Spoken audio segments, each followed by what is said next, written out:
welcome everybody to parallel session 2 of today's conference. I hope everybody has had a chance to get out and get a cup of tea or a drink of water. We're going to start as quickly as we can. This is a great session to talk about practical application of some of the issues that have been covered already today, in particular issues of product liability as regards insurance product distribution and robo-advising. And so we have with us today, just starting off, Professor, and I hope I get your name right, Professor Lydia Vilici of the School for Advanced Studies in Pavia, Italy. She's an associate professor of comparative law. She specializes in insurance and tort and contract law. And so I'm very much looking forward to hearing her presentation today. If you have questions, and please do, think of some questions for our presenters, you can put them in the chat box, send them to me, and I will ask the question when we get done. So without any further intro from me, Lydia, if you'd like to get started.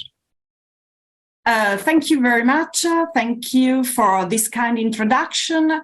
I would also like to thank Professor Norma Rawitzlib and all other colleagues for organizing and running this remarkable conference. I'm very glad to have the opportunity to take part in this conference. Comparative historical analysis shows how legal rules are constantly changing to address society's new needs. This process of continuous evolution allows the law to intercept changes in society. Technology also presents itself as a driving factor in the evolution of law. I would like to share with you, all my presentation. This process of continuous evolution allows the law to intercept changes in society. Technology also presents itself as a driving factor in the evolution of law. This remarkable attitude of the law to respond to different and new needs is also shown in the supply chain, a sector in which, we all know, digital evolution has had an extraordinary impact. And I refer specifically to the new economic actors involved in the product distribution chain, the digital platforms, which have caused many changes in the distribution chain. These changes have prompted the law to deal once again with the issue of the allocation of liability in case of defective products. The topic I'm going to discuss is therefore liability for defective products and digital platforms. Indeed, digital platforms have removed many barriers that previously prevented sellers from placing unsafe products on the market. And with reference to the European single market, this need is even more acute as digital platforms can facilitate the distribution of foreign products in the European market, increasing the risk of unsafe products being introduced into the European market.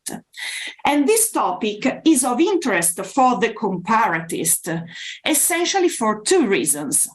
The first reason lies in the fact that the historical comparative analysis shows how the law has already proved to be capable of addressing the new protection needs that have emerged when the market changed.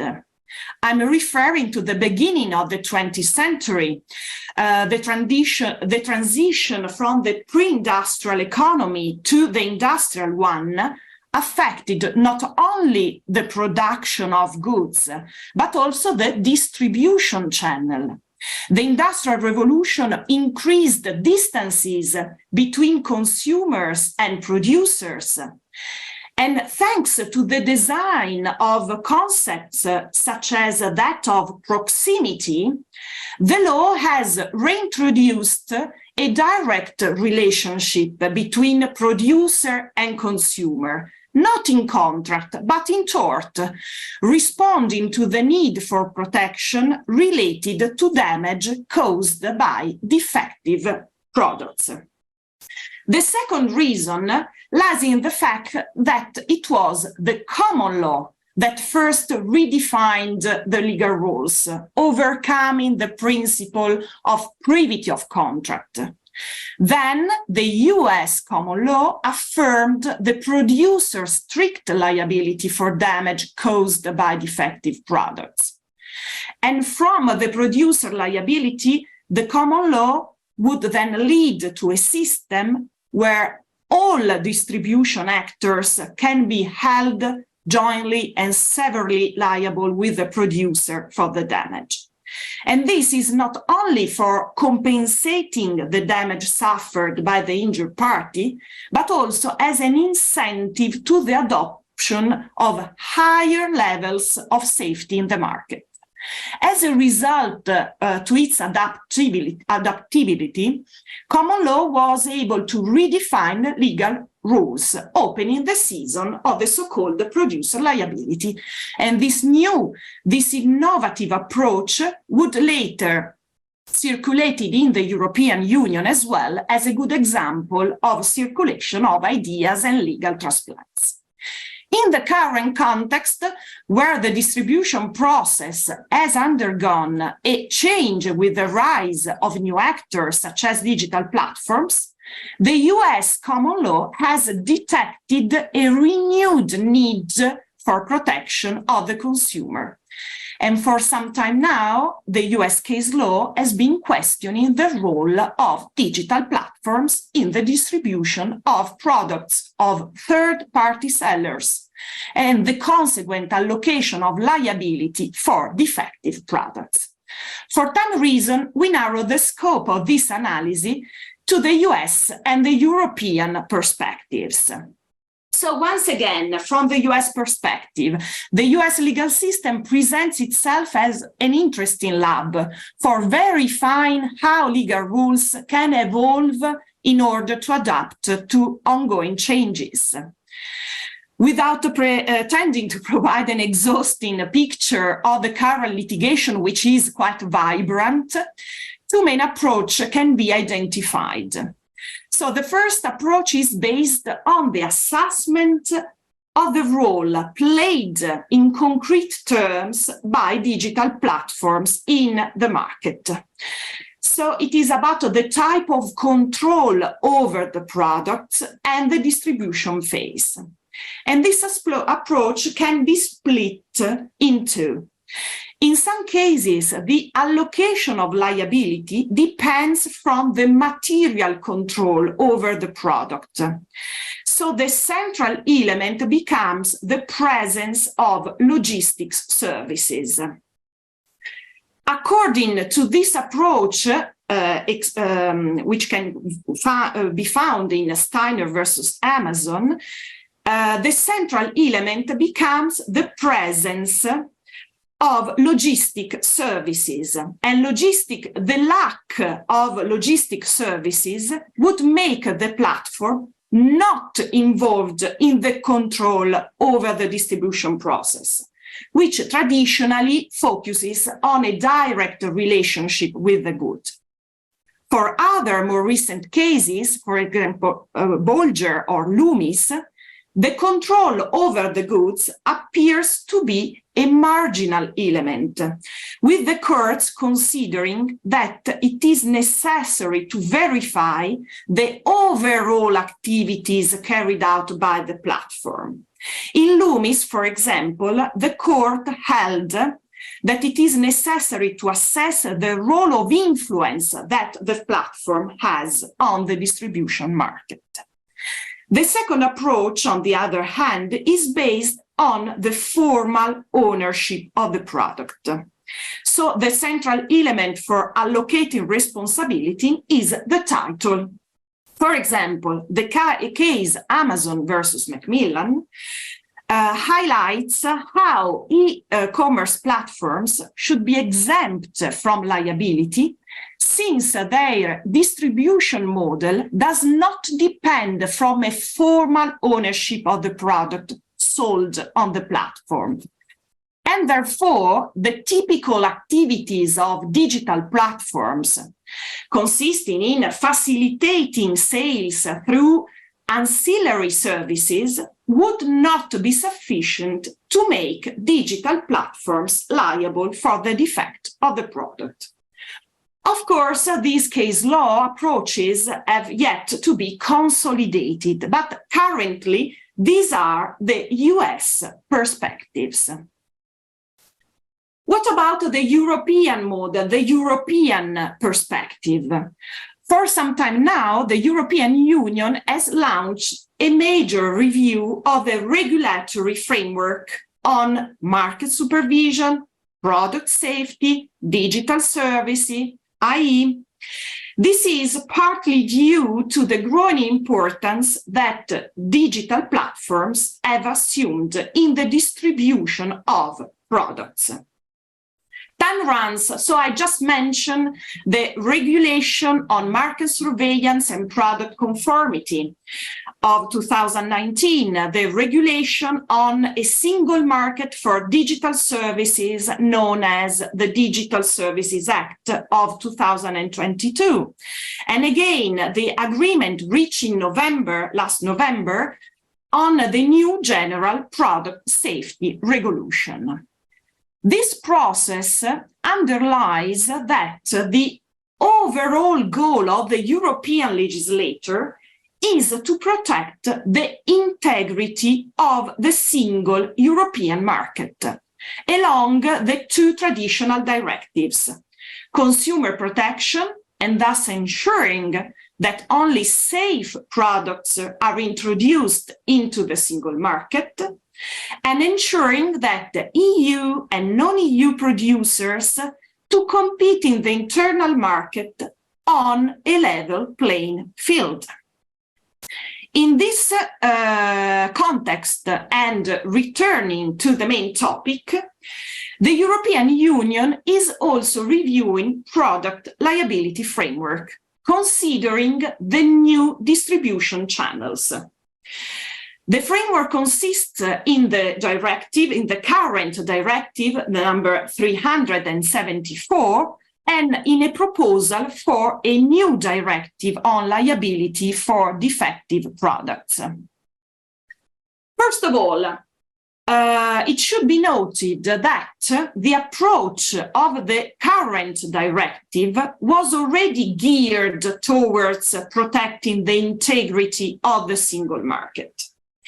We can see that the directive provides that a consumer should be always able to identify in the single market a liable actor for defective products, also when the product is manufactured outside the European Union. So first, the producer, but also to emphasize the importance of protecting the integrity of the single market, the directive allocates liability to importers and then to supplier of the product according to the role of the distributor. So in the EU perspective, the question is how a product is introduced in the European market. And if the product does not have the required level of safety, who is liable in the event of damage? So Article 3 provides that producer and importers are liable because they introduce the product into the single market. The supplier and other economic actors contributing to the further circulation of the product are liable for the damage, but on a residual basis, because their liability ends if they can identify the actor who supplied the distributor with the product.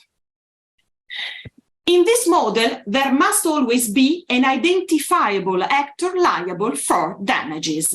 Of course, the rise of new digital actors has challenged this model because digital platforms disregard the physical borders of the single market, and the role of the traditional importer becomes obsolete.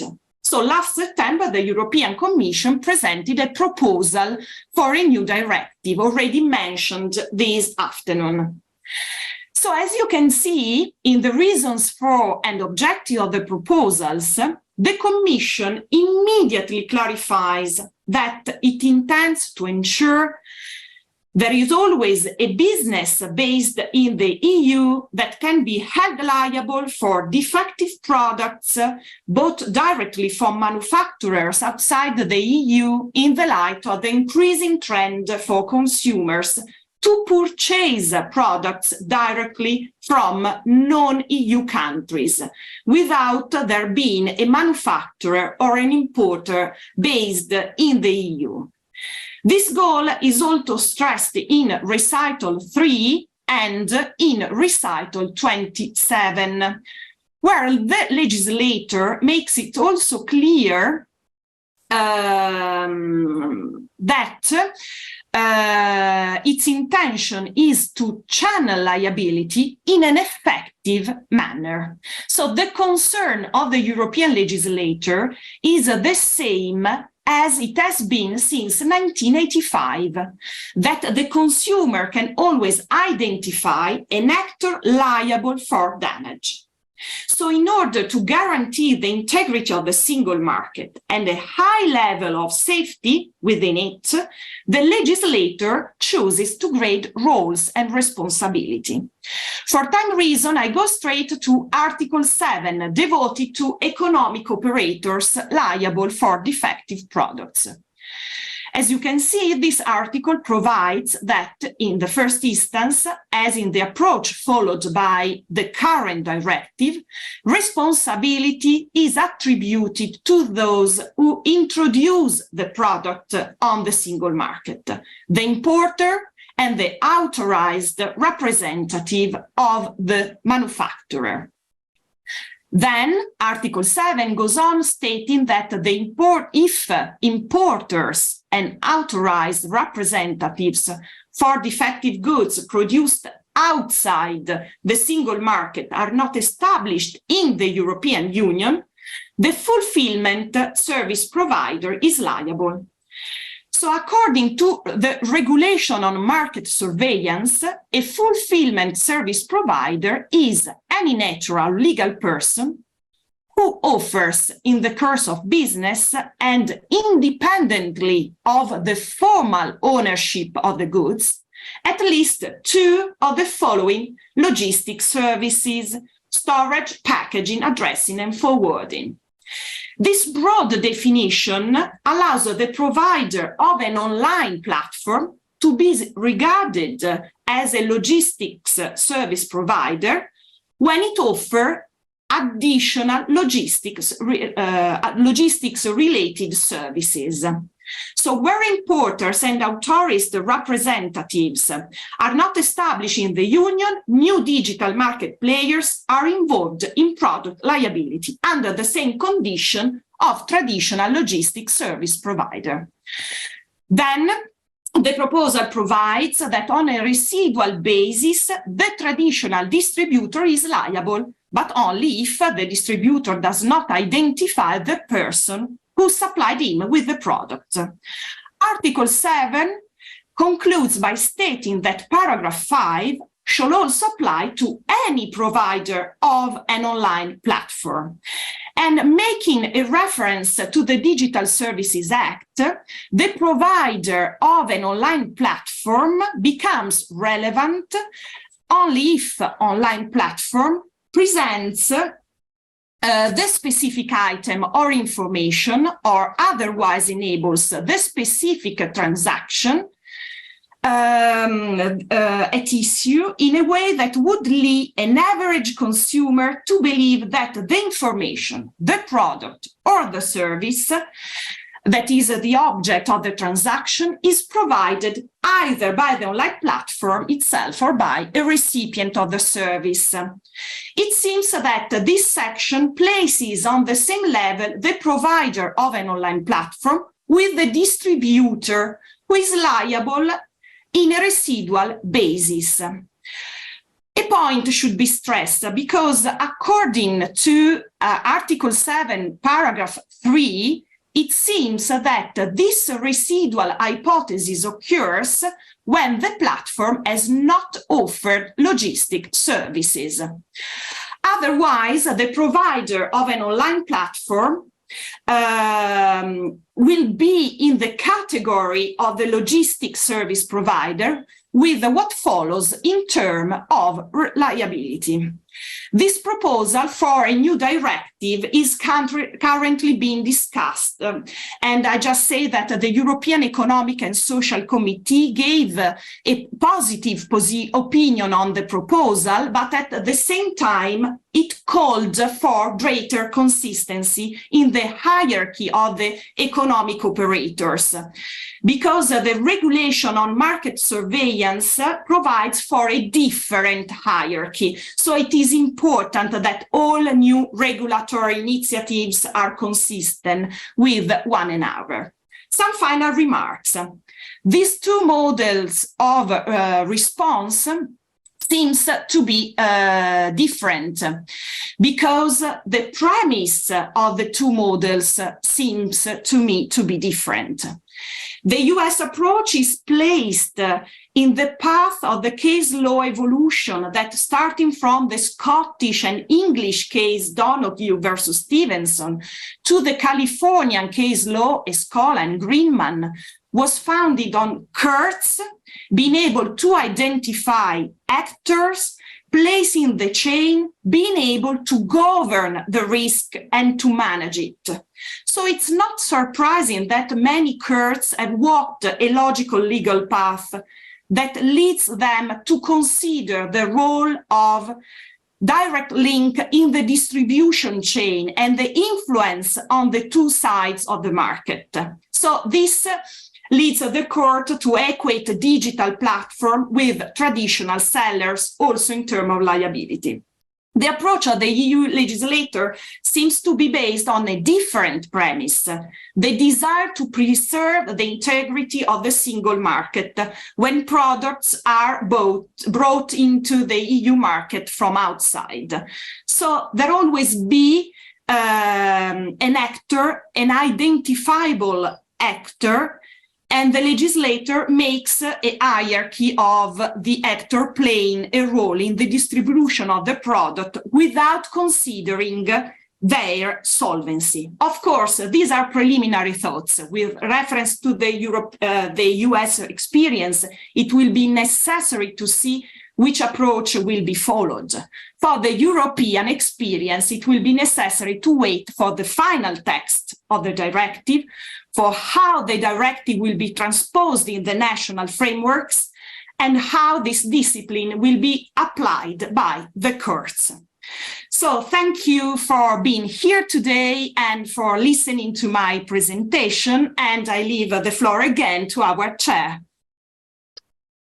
Thank you very much, Lydia, for that presentation. Obviously, we're working under very tight time constraints today, so I assume, given the extra time, we could have gotten deeper into what this means for insurance distribution. But we will move now to a presentation about robo-advising, which I think will give us an opportunity to think about a use case for online platform and online insurance distribution. And so presenting today will be Katarzyna Potudniak of Jagiellonian University in Krakow. Her co-author is Dr. Piotr Tereshkowicz, who I'm not sure has joined us yet. He may join us later, but we will hear from Katarzyna, and she'll be presenting on robo-advising. So without any further delay, if you do have questions for Lydia, please leave them in the chat, and I'll address them later. Thank you sincerely. I will be now sharing my screen.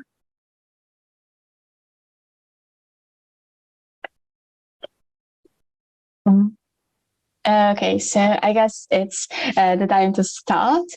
In the beginning, I would like to sincerely thank the organizers for this amazing opportunity to present in front of such a prestigious group. I will be talking about some part of research conducted at the Jagiellonian University within the project, The Insurance Contract of the 21st Century. The supervisor there is Professor Piotr Tereszkiewicz.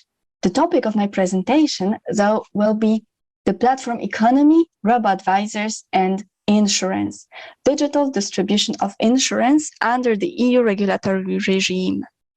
Especially, I would like to focus on how the digital transformation and the AI-driven and big data-fueled technologies can transform the insurance society, the insurance sector, and especially the stage of insurance contract conclusion.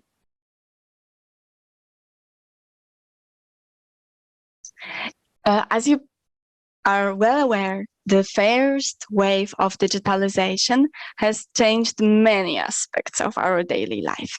Existing business models have been challenged and partly replaced by the new ones. What happened? We stopped going to, or at least some of us stopped going to the insurance companies or visiting insurance brokers. What we started doing? We started going online.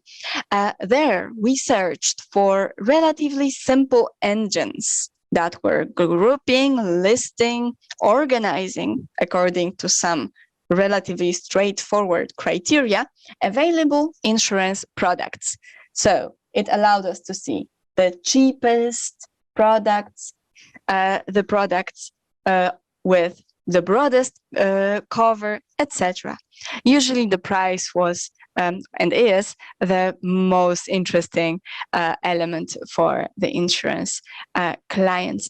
Once we found an insurance product that suited our needs, or at least at the first glance, we thought it looked as if it could suit our needs, we could Google the insurer and purchase the product from him, or we were redirected to the website of that insurer. Here on this website, upon request, we'd be provided with a very lengthy form to fill. There we'll write all our information. And after this, we'll get the offer, which would be prepared by a natural person. Finally, without meeting anybody in person, as must be underlined, we could easily conclude the insurance contract without going out of our home. And that was the first wave of digitalization. And then the second wave hit. The second wave of digitalization has shifted the focus towards smart services. Those tend to be based on algorithms and intelligent software. They increase the degree of automation in the turnover. These robo-advisors, which usually are digital platforms which comprise of interactive and intelligent user assistant components, use information technology to guide the customer through an automated advisory process. To put it simply, the algorithm is supposed to advise us what insurance product will be the most suitable for us. Well, given how the robo-advisors work, one can immediately that there are some specific risks behind the corner. Given that this interactive and intelligence user components are working based on our data, and there is a lot of algorithm behind it, some of the risks and problems that appear are precisely technology related, and they may in fact lead robo-advisors to match improperly the insurance product to the needs of the insurance applicant. What are the main groups of reasons for this mismatching or mispersonalization, as I would like to say? Firstly, the mechanism of the robo-advisor itself may be flawed, may be defective. This robo-advisor may be matching the product taking into account factors that are not correctly balanced. The important factors will be then neglected or disregarded partly, and those which are irrelevant will be given a decisive weight. Another possibility here is that the segmentation of the clients or of the product will not be sufficiently granular. And the outcome of the robo-advising work would be that the client would get only a recommendation of a product that would roughly match his needs and not precisely. Simply, let's put it simply, the mechanism will not be sufficiently sensitive. Second group of issues, of cases that emerge, is that the tool itself may not be defective, but the configuration process, the launch of the robo-advisor, may be defective. Somebody might simply commit a mistake when setting the robo-advisors for work. And naturally, there's a huge group of issues which is related to the data processing. And the outcome of the work of a robo-advisor is influenced by issues in regards to two groups of data. Because to match an insurance product well, you definitely need information on the products that are available to the consumer. Firstly, the group of the products which is being taken into account must be sufficiently broad so that to provide a meaningful choice. And what is more, the relevant attributes of the consumer must also be known. That means that the algorithm must have sufficient data of good quality, both regarding insurance products and regarding the consumer, the person, or this insurance applicant. Finally, mispersonalization may be the result of setting the aim of the robo-advisor in a manner that diverges from the principle of contractual fairness. Said disloyalty of the insurance distributor may take different forms.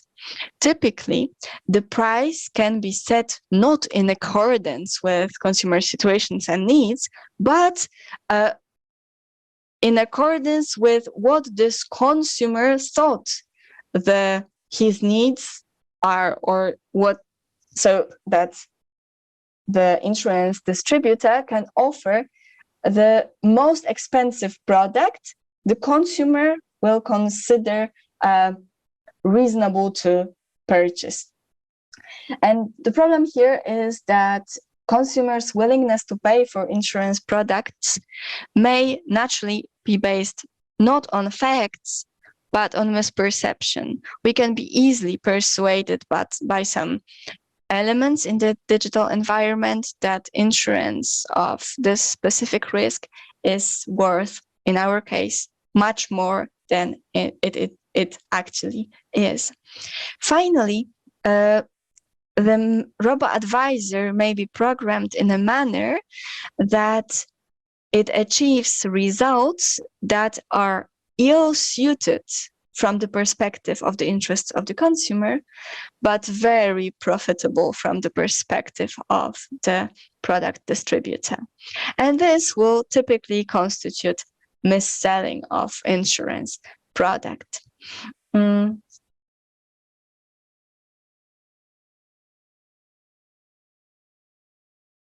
Okay, and that was the purely technical level, let's say.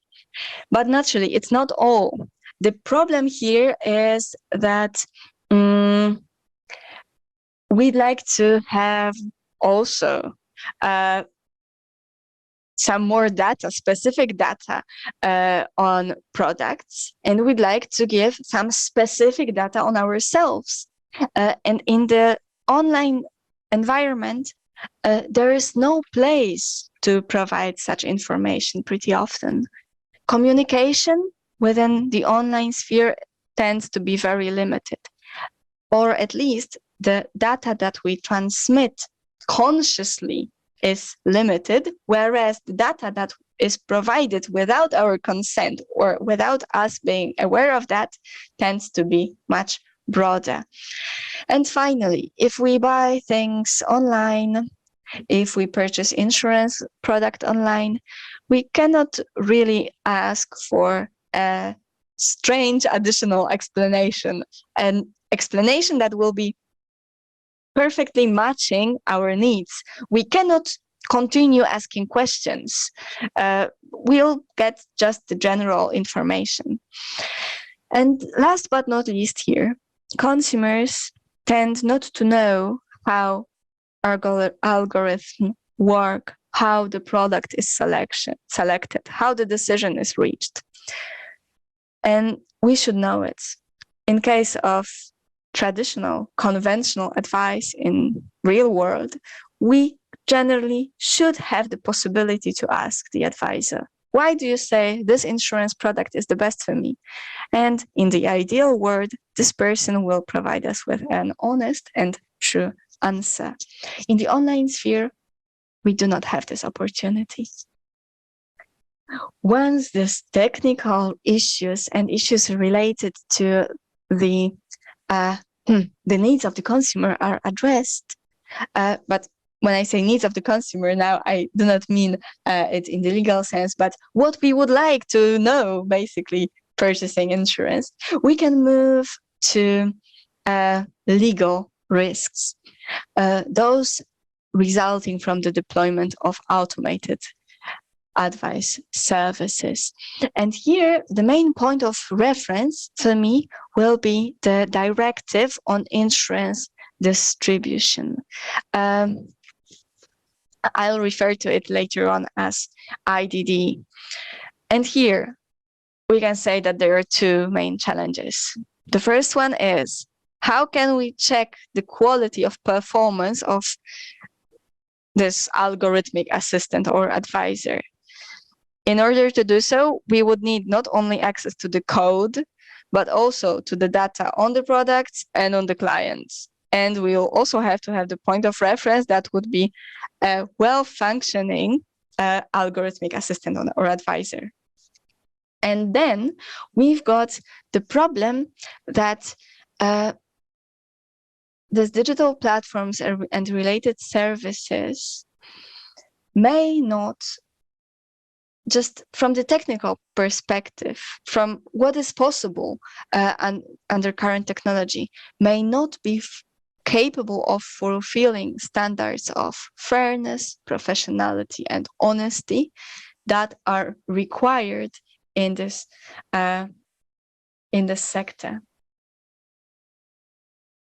We do have in the directive on insurance distribution, Article 17 that provides a very, very broad guideline and a very strong principle, that is that insurance distributors should always act honestly, fairly, and professionally in accordance with best interests of their customers. This is the starting point.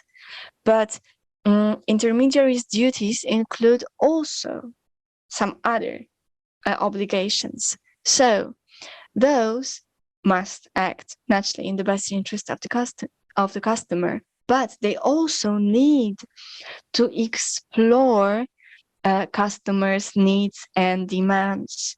So before the contract is concluded, the insurance distributor shall obtain the information from the customer, and based on this information, verify what are the demands and actual needs of this person. And only then this person, this insurance distributor, can provide this customer with objective information about insurance product. This information must be provided in a comprehensive form that will allow this particular customer to make an informed decision. The problem is that if you're providing advice, then you should actually provide the customer with personalized recommendation, which product is the best, explaining why this product would best meet customers' demands and needs.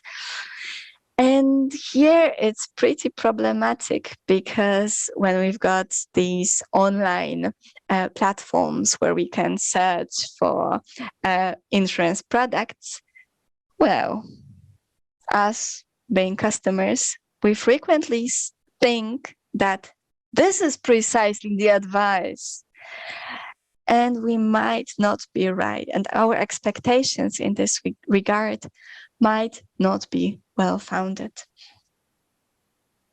Also, when interpreting provisions of IDD, one must always take into account that there is a specific guideline we should follow. And this guideline is not in the black letter of the directive, it's before it, it's the recitals. And there, the EU legislator states that insurance intermediaries should meet strict professional requirements in relation to their ability, good repute, professional indemnity cover, and financial capacity. This ability is most interesting because when we think about a robo-advisor, we should think, can a machine really reach the ability that would be expected from insurance intermediary, given this professional level of ability that is required under Recital 18. And furthermore, we definitely need to guarantee high level of professionalism and competence among insurers. But that's not all. Also in the guideline, in the recitals, we've got underlined that it needs to be explained why a particular product best meets customers' insurance demands and needs. This provides a strong starting point for claiming that all these operators of online platforms and digital applications, robo-advisor services, should be transparent, honest about the algorithm they are using to select the product to a particular client. But these are not all the issues that appear here. The thing is that when we think about comparison website, we are not even sure whether they actually fit within the definition of insurance distribution under the IDD. Because under the directive, the insurance distribution is the activities of advising on, proposing, or carrying out the work preparatory to the conclusion of the contracts, of concluding such contracts, of assisting in the administration and performance. And then it is underlined that it includes provision of information concerning insurance contracts with criteria selected by the customer, so this searching website, but only if this website allows the customer to directly or indirectly conclude an insurance contract. And so if you buy insurance on this comparison website, yes, it is insurance distributor. If it redirects you to other website, then we're not sure. We're in the gray sphere. And if there's no possibility to buy insurance via this comparison website or via an active link provided there on this one, then we can argue that it is no longer an insurance distributor. It gives rise to numerous issues, especially that under national provisions, insurance intermediaries can only be either agents or brokers in numerous European legal systems.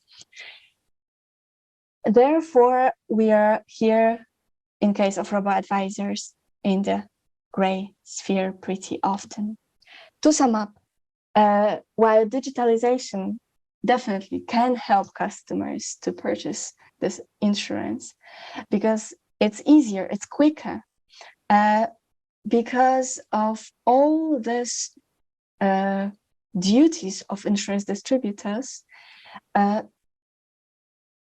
the full digitalization, full automation of insurance distribution is unlikely to take place. Thank you so much for your attention, and I'm looking forward to questions.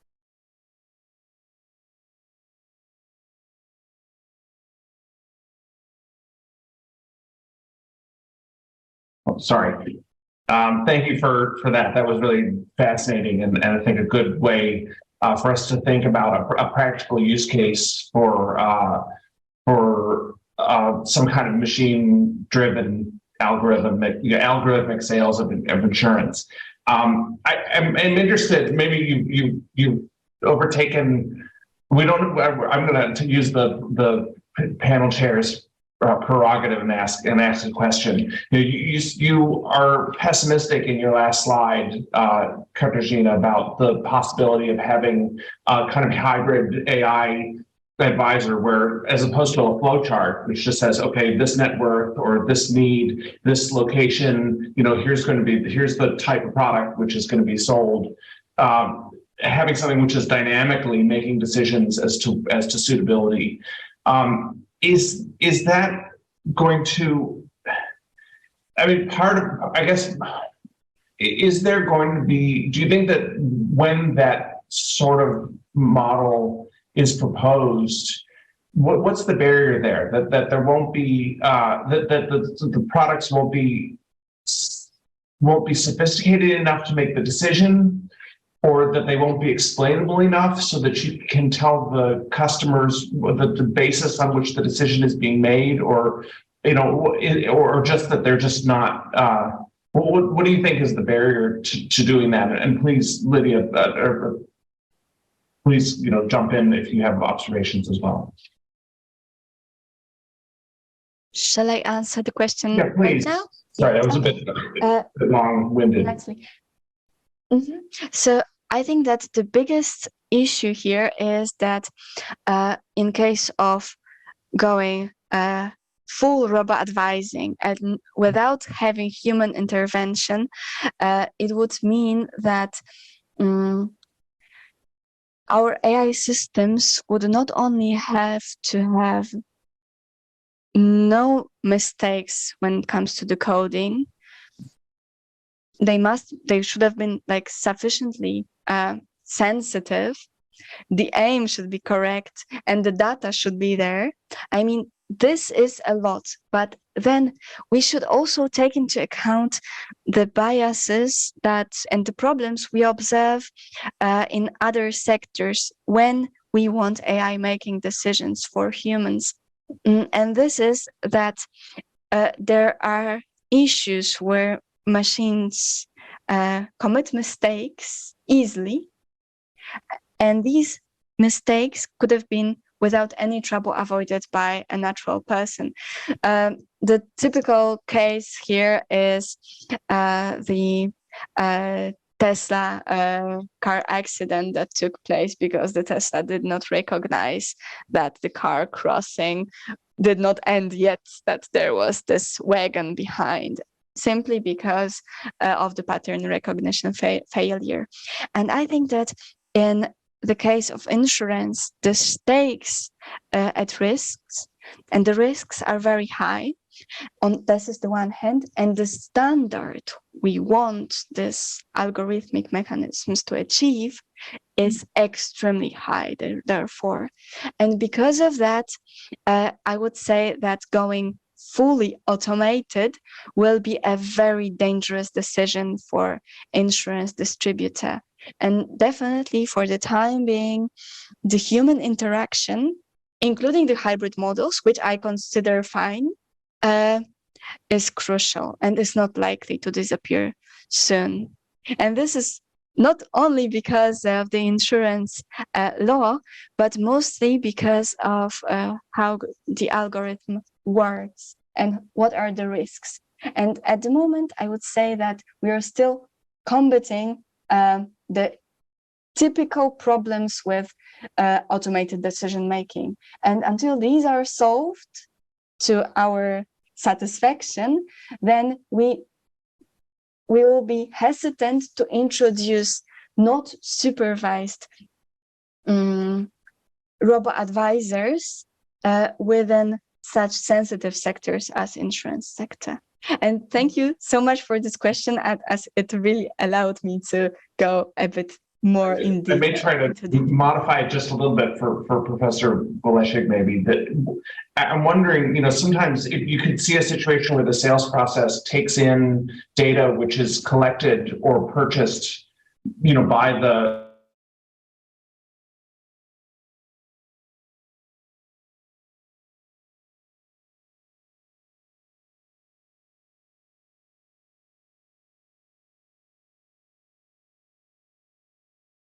in terms of who's liable in the supply chain.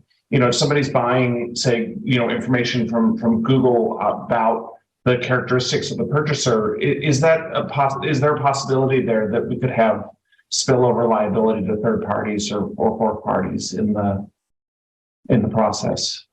Thank you for your question. It is not easy to answer to this question because, the topic of the transformation of the distribution chain and the distribution channels with the rise of digital markets, but also digital service providers. It's very interesting because it offers the opportunity to examine how law should change according to the changing needs. For example, for the topic I presented and for the question you raise, private law is traditionally shaped on the physical relationships with the goods. So it is a challenge to find a new approach for the lack of a relationship with the goods. So in my opinion, when you have process advisors or digital entities that they do not have a relation with goods, it is important to try to find a new way and a new approach for allocating liability, because probably the link with the material goods is not enough in the modern time and in the digital age. And of course, these topics also raise the problem of the insurance profile, just to go to your topic and to your expertise, because it is very important to understand who is the subject, who can have an influence on the safety of the products in the market, but not only on the goods intended as a physical entity, but also on the process in order to have safe products in the markets. Thank you. Sorry, it was a bit of a hard question to answer, but that's That's helpful, right? This is something that we're going to have to work out as these markets develop. And your presentations today have done a good job of at least raising the issues that are going to need to be addressed. And so I thank both of you for taking the time to be with us and to present to our audience. We are almost at 6:25, which is our appointed ending time. And so I would like to thank both of you and sort of on behalf of the participants to really thank you for taking the time to put your presentation together, and also Professor Tereshkowitz for his contributions to your presentation, Katarzyna. So at this point, you're going to need, for those of you who are going to join the third plenary session, you're going to go back and click on the original Zoom link, and you'll be back in the main room again, and that's going to start in 10 minutes. Thank you both. Thanks to everybody who joined the session, and we'll see you back in the main session in a few minutes.